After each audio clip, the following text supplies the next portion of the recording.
Habang tayo'y nagmuni-muni na nagkakape dito sa ating munting garden, napag-isip-isip ko na i-makeover itong ating garden. Dahil sa wala pang masyadong tanim, madali na lang itong baguhin. Kagaya nitong kamatis ay ating itong pagbubunutin kasama itong lahat na nakatanim sa ating raised bed.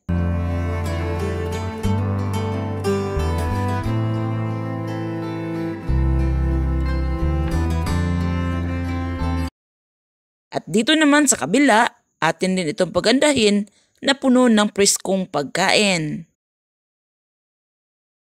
Balak kong ihilera lahat ng lettuce na ipinunla natin. So ayan, with action pa yan, na ini-imagine ko ang mga lettuce dito, tapos may lettuce in the sky tayong ilalagay, at doon pwedeng lettuce or pak choy. Gusto kong punuin ng lettuce itong ating munting garden para naman makapamahagi tayo sa ating mga kapitbahay o di kaya ibenta na rin para sa mga gastusin dito sa ating munting garden. So ayan, upo muna tayo dito habang ini-imagine kung ano ang unang dapat gawin. As you can see to our garden mga ka-greeners, walang masyadong tanim. Kaya atin itong pagandahin.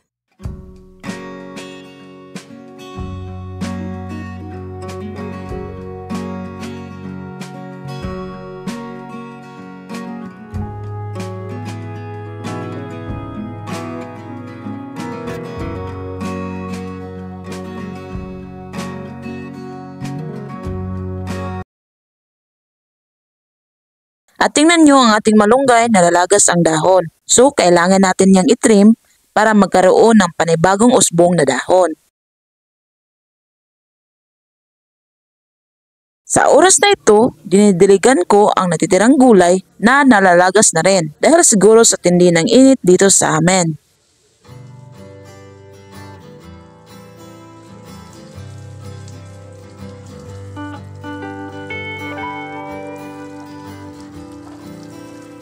At in a few days mga ka-greeners, sa wakas ay matitikman ko na rin ang ating pepper na yellow green.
Sa pagpatuloy ng ating garden makeover, kasama rin ang ating paghahanda para sa ating munting garden. So hito tayo ngayon abala sa pagpupunla ng mga buto.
Good morning mga ka-greeners! Napakabilis ng araw ngayon mga ka-greeners dahil ngayon ay March 1 na. So naisipan kong ibahagi sa inyo yung pag-makeover natin sa ating munting garden. Dahil kita nyo naman yung ating garden, wala nang masyadong tanim dahil sa sobrang init dito sa amin. Siguro sa inyo, nakakaranas din kayo ng sobrang init. At ngayon, sisimulan na natin yung ating pag-makeover. So, hindi ito madali sapagkat yung ating oras ay limitado lamang. Dahil alam nyo naman, may trabaho pa tayo. So, ngayon, sisimulan natin sa ating malunggay. So, ayan yung ating malunggay. Ayan yung mga dahon niya, di ba, nalalagas. So, ititrim natin yan para magkaroon siya ng bagong dahon. So, madala tayong lagari para lagariin itong daming ingay. Ingay ng manok. So, lalagariin natin ito. Tapos, itong pinutol natin ay pwede pa natin itong itanim. So, dito natin siya balak putulin. Ito yung pinutol noon. So, dito na lang dito. Kasi, nag-trim ako dito noon.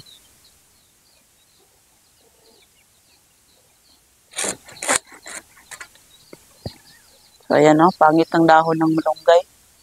Ayan o. Dahil siguro sa init. Wala na kasing ulan dito sa amin. Pero sa ibang lugar, gaya ng Davao, umuulan. So, dito sa amin, wala. So, ito, matatanim pa natin ito para magkaroon tayo ng additional na malunggay sa ating munting garden. At nasabi ko sa inyo noon na yung ating mga kakwate, ito, gagawa tayo ng fermented plant juice.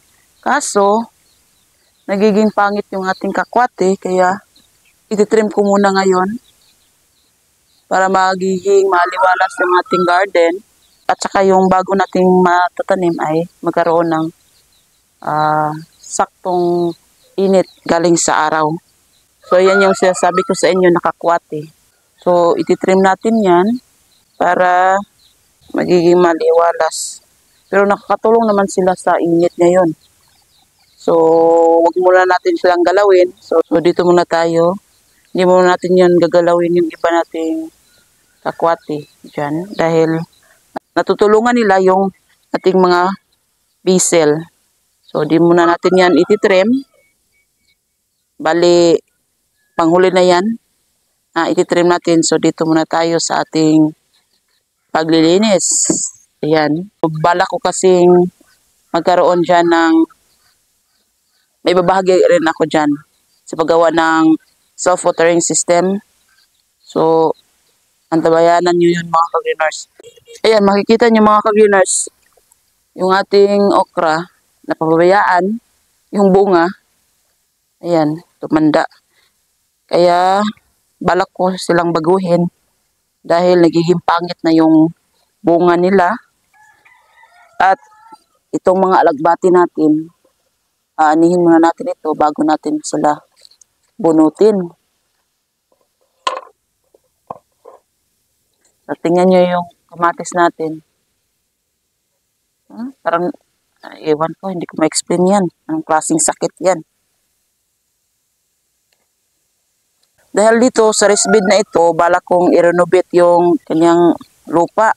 Kasi hindi masyadong mapuno yung nailagay natin noon. So, ngayon, babaguhin natin para maganda yung resulta ng ating mga tanim. As you can see, yung mga nakatanim dito, ang papangit ng kanilang resulta. Duda ko yung lupa. Baka kulang ng nutrients yung lupa na ginawa natin. Kung napanood nyo yun mga ka-greeners, nung gumawa tayo ng raised bed, gamit yung bani ng saging. Yun lang yung ginawa ko.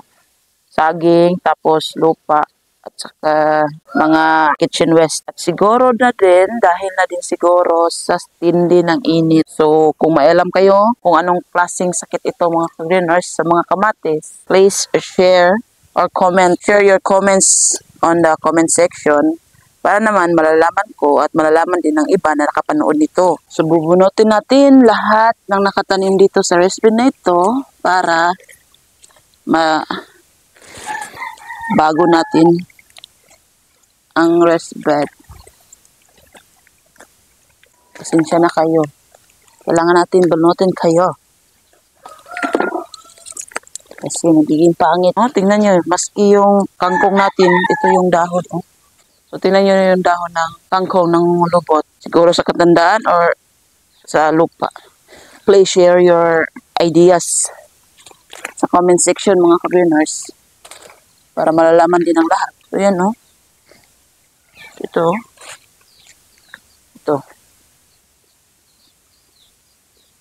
Nagiging pangit. Maski yung sinya natin, para,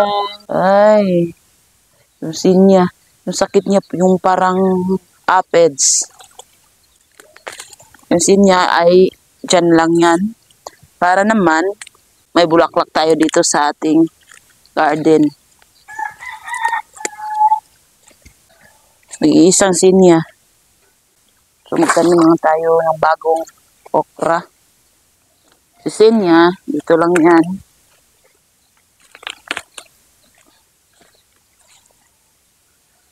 Nagiging matigas yung lupa.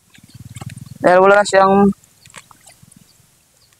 moist na makukuha. Grabe yung epekto ng init dito sa amin. Daming namamatay na mga tanim. Tapos yung mga damo na para sa baka, ayun, namamatay dahil sa sobrang init. Sana ngayong buwan ng Marso ay may darating na ulan. Kasi ulan lang kasi yung inasahan ng mga magsasaka dito sa amin. So, itong kamatis natin, may hinog. Ayan. Halos nasisira talaga lahat ng nakatanim dito. Ayan, no? Yung dahon ng kangkong. Saka ito, yung tawag dito sa amin, yung tinangkong. Ayan. Nagiging pangit. So, bubunutin natin ito lahat para magtanim tayo ng bago. So, dito ko na lang sila itatanim. Kasi, pangit ng kanilang binhi or pangit yung kanilang nagiging resulta. So, hanap tayo ng bagong kangkong, basta bago yung lahat. Hindi galing dito mismo sa ating binunot. Pero itong ating white radish, may laman na. Hindi muna natin yan bubunutin kasi sayang eh. So, tingnan nyo yung ating white radish. May laman na yung white radish natin. So, di na natin yan bubunutin. Di na natin yan isasalik sa pagbubunot sapagkat sayang yung kanyang laman. Dahil medyo maliit pa yan. Sayang. At tingnan nyo naman yung ating kamatis. Ganito yung dahon niya. Yan o. May bunga. Pero, kailangan natin silang bunutin dahil masisira na talaga sila. So, sorry mga tanim. Tanim lang tayo ng bago.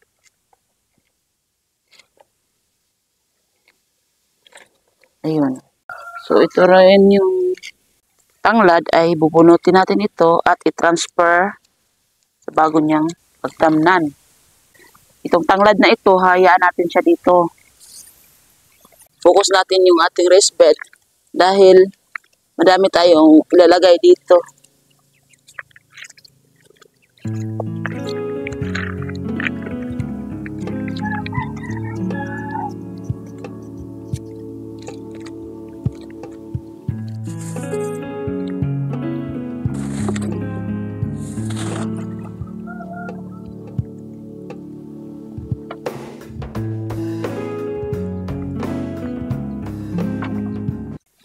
By the way mga ka-greeners, may reflex ako sa inyo itong ating bagong nabiling hose. So ayan no. Kaso mahina lang yung agos ng aming tubig dito. Hindi na tayo mahihirapan sa pagdadala ng mga balde Dahil may hose na tayo, kaso yung agos, ayun, napakahina. So, bali 200 feet ito mga greeners. Saktong-sakto dahil abot na abot niya yung ating garden. Kaya lang kasi ang hihina ng agos. Ayan o, yun lang yung agos ng ating hose. Dahil sa hina ng gripo namin. Ito, abot pa rin. Kinagabihan, sinilip ko ang ating mga ipinunlang mga buto. At ayan, ang ating white radish ay tumubo na. Kailangan na natin itong ipakilala o ipapakita kay Haring Araw para hindi siya magiging ligi at magiging matibay din ito.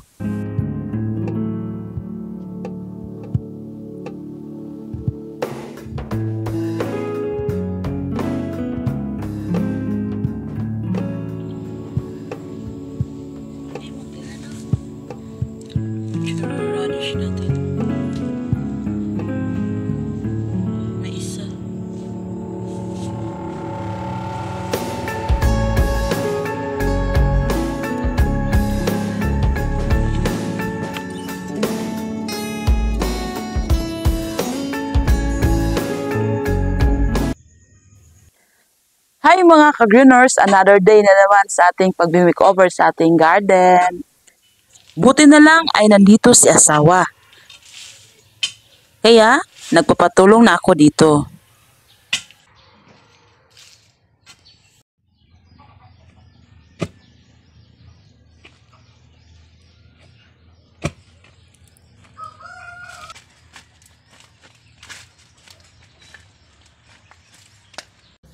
Ako yung tagahawak at siya naman ang taga-tali. Napatawa ko dito niyan. Biruin niyo, para daw akong nagmumudil.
Ito yung sinasabi ko sa inyong kakwati mga ka-greeners na naging pangit ang dahon kaya hindi pa muna tayo makagawa ng FPG.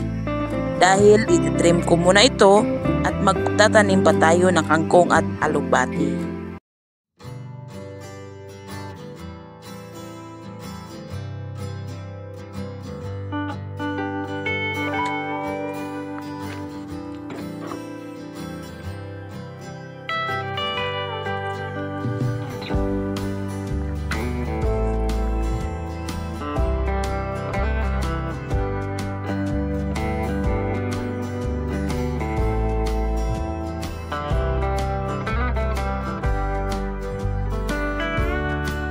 Diyan natin ilalagay ang mga coco shells planter natin kung saan ang mga litos ang nakatanim.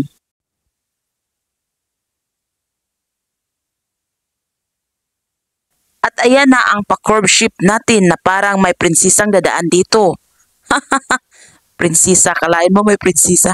Excited na ako sa magiging resulta nito kapag may tanim na.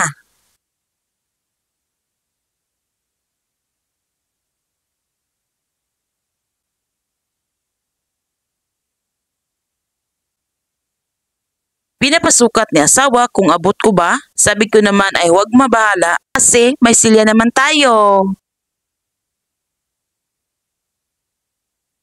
Mabuti ng mataas para pagdadaan tayo dito ay hindi masagi ang ating ulo.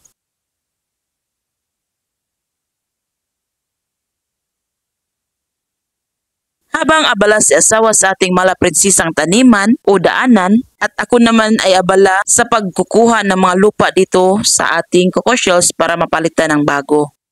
Napakaalikabok nga lang.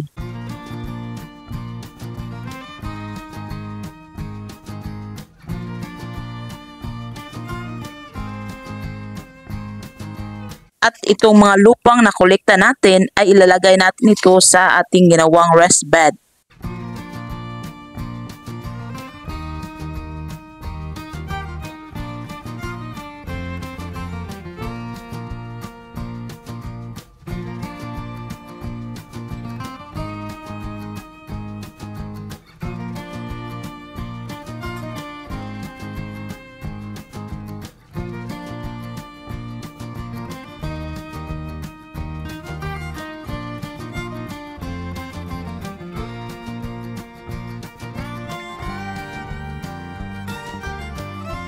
At napatawa ako dito kasi nabalinis ang curve. Buti na lang ay may resibang isa.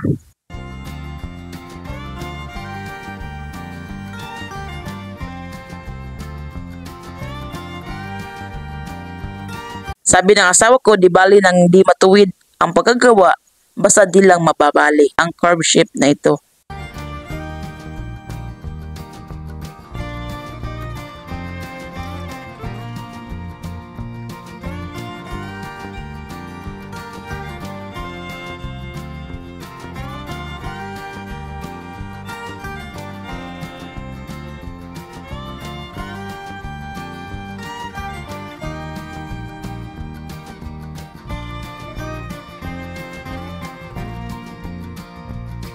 So ayan, paunti-unti ay may nakikita na tayong pagbabago. Ito yung sinasabi ko sa inyo, kapag dito tayo dadaan ay parang prinsesa o di kaya parang may ikinasal dito. Char lang. Aba naman!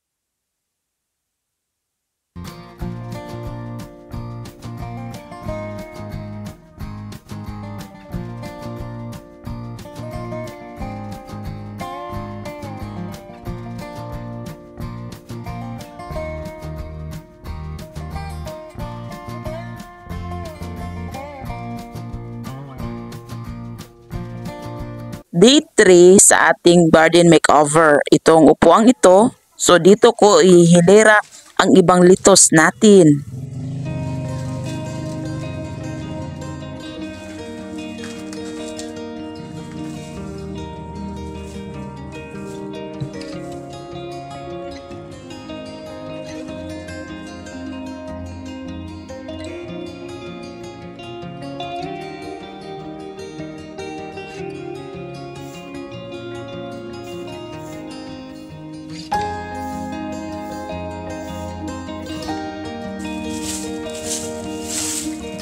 Nagpapatulong ako dito sa aking anak para mailipat itong ating wave of love.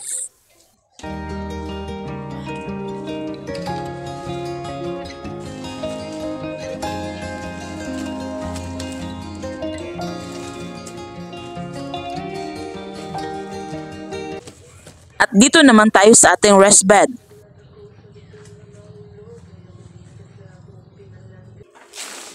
Yan ang mga nalikom na lupa natin mga ka-greeners. At talagyan din natin ito ng mga pira-pirasong puno ng saging.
medyo madilim na. So, kailangan natin itong tapusin. Pero hindi talaga kaya ng ating oras. Kaya, ipagpabukas na lang natin.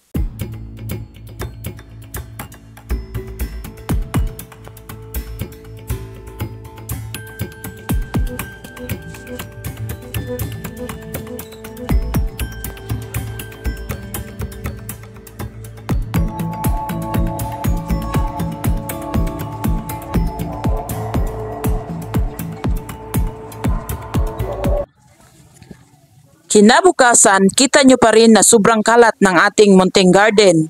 Kaya, atin munang itong tapusin ang ating ginawang raised bed. So ayan, lalagyan natin ito ng rice hull para naman magkaroon ng magandang aeration yung ating raised bed.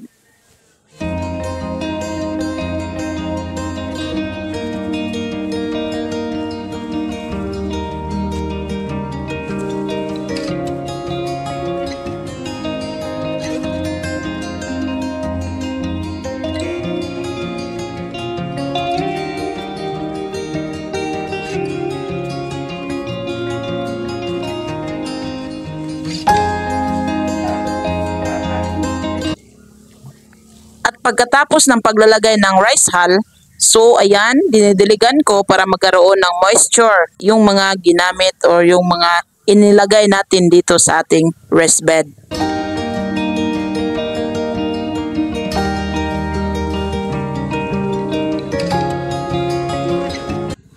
At pagkatapos madiligan ay ang paglalagay naman natin ng lupa para naman sa ganon ay magkaroon o magiging maganda na yung tubo o maganda na ang resulta ng ating ginawang raised bed. Sana, hoping na mapalago natin ang mga tanim na ating ilalagay dito.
Hi mga ka-greeners, sa pagpatuloy ng ating pag-makeover, so dito na tayo sa ating malaprinsisang pagtatamnan or dito natin yung ilalagay kasi yung lettuce in the sky or either pichay in the sky. So lalagyan natin ito ng kawayan para may pagsasabitan tayo sa ating ilalagay dito.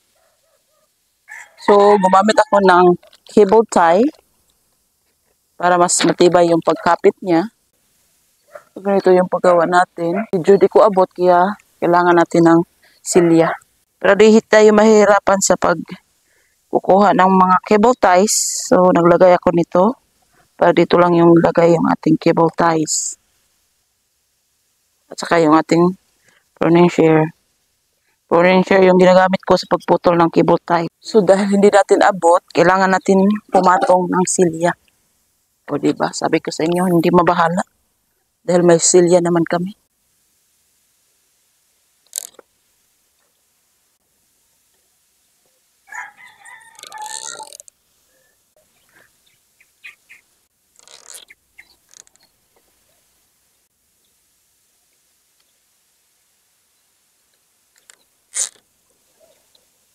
So, ayun. Ilagay na natin yung isa. So, dito naman tayo. 1 on 1. Aray. Wala tayong kasama ngayon. So, ito yung gagandahan kapag may lagayan.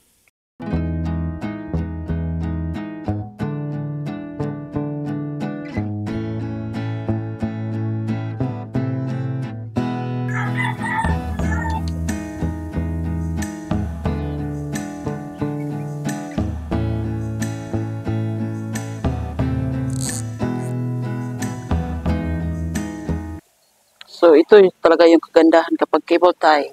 Kasi, tingnan nyo, hindi malog-alog. Hindi nga, ma-adjust natin. Hindi sila pantay. So, hayaan ko na lang. Sayang naman kasi kung puputulin natin. So, inalagay ko na lang lahat yung ating kawayan para hindi na tayo mahirapan pabalik-balik kasi napakahirap mag-isa. Walang hawak.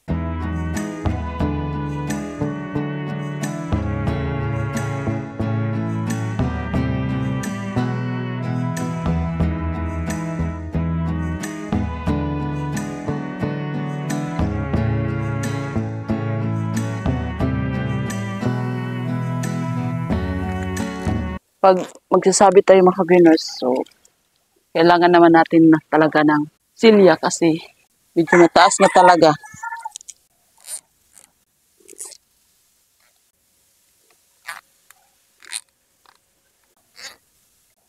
So, ayan. Ayos. Diba? Napakagandang tingnan. Ayan, ah. Pag may tanim na yan, mga ka-greeners, I'm sure maganda na yan.